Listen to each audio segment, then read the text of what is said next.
Who killed Navalny? Was it Putin? Was it Sergei Lavrov? Was it Dmitry Peskov? Was it Stalin's ghost? The US seems to have found the answer, and we will tell you all about it. But before that, if you're a fan of non-corporate funded free news and analysis, you've landed on the right YouTube channel. Okay, let's begin.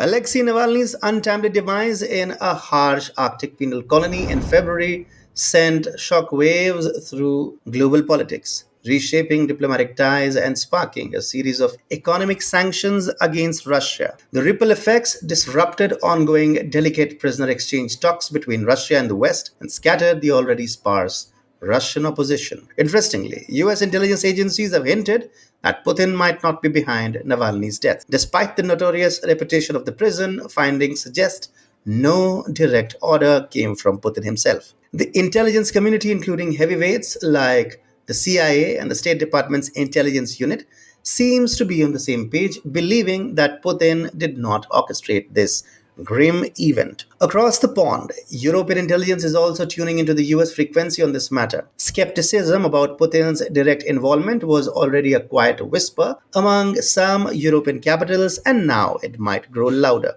Previously, figures like President Biden pointed fingers at Putin, fueled by a history of alleged attempts on Navalny's life, yet with no concrete evidence of poisoning or foul play disclosed. The plot thickened, leaving room for a cocktail of conspiracy theories and diplomatic whispers.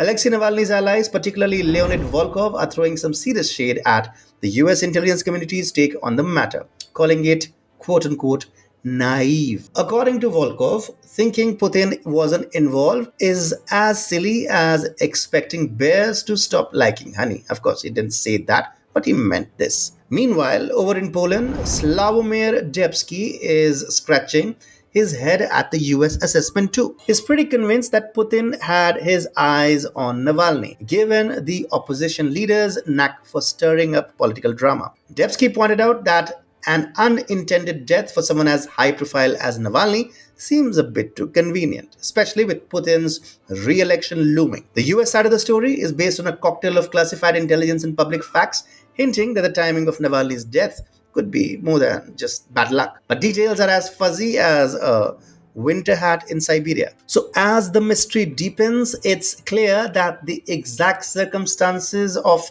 Navalny's demise might just remain one of those nagging, unanswered questions, like whether a tree makes a sound if it falls in a forest with no one around. The passing of Alexei Navalny, Russia's so-called opposition figure with the charm of a puppet president appointed by the West, has been painted by the West as the finale of the Kremlin's long-standing drama to sideline any threat to Putin's reign. While Navalny's 4% approval rating might not scream popular leader, in the world of Russian politics, that is still enough to get you noticed, as per the weird West. The intelligence world, meanwhile, treats these cases like a puzzle, piecing together bits of information that range from top secret intel to what anyone with internet access could tell you. It's part detective work, part educated guessing, and part reading the global room. Speaking of rooms, when asked for a comment, the Office of Director of National Intelligence was mum, maybe out of embarrassment or perhaps just playing it cool. The Russian embassy, on the other hand, kept their lips sealed, possibly amused by the unfolding spectacle. On a more somber note, Russia's presence service reported that Navalny simply collapsed during a prison yard stroll. Despite efforts to revive him, he slipped away, adding a bleak chapter to his saga. According to Navalny's Anti-Corruption Foundation, Navalny's untimely demise was orchestrated after Putin caught wind of a potential prisoner swap. Let's talk about the credibility. The foundation's head has banking ties to the Cayman Islands and intelligence ties with MI6. That's another thing.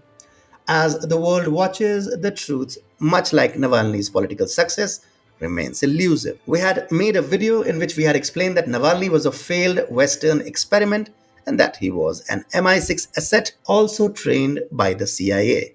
Click this thumbnail to watch that video.